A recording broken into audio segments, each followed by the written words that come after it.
ሰላም። እኔ ቆንጆ ልጅ መስላኝ ነው ልጃገረድ መስላኝ ነው ያስገባው። እግዚአብሔር ሰው ክርስቶስ ኢየሱስ የተወለድኩ እግዚአብሔር ልጅ ነኝ። ሰላም ልል ነው የመጣሁት። አሜን። ጌታ ይባረክ። ሰላምታ ደርሶኛል። ኢየሱስ ጌታ።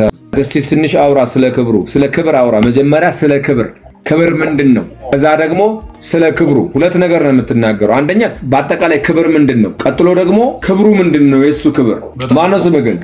ስሜ ሞገስ ይባላል። እሺ ናትናኤል። ካሌብ ማን ልበለሽ? ካሌብ።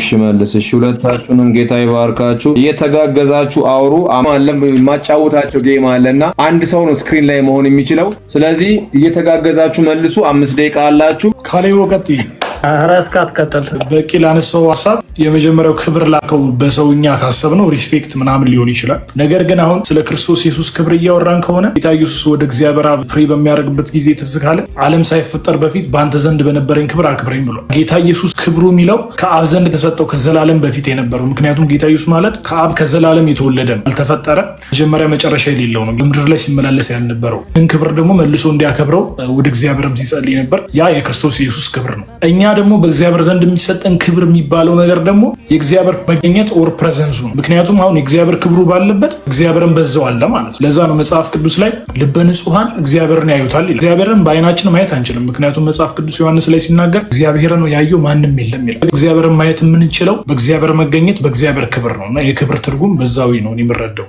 አሜን። ታንክ ዩ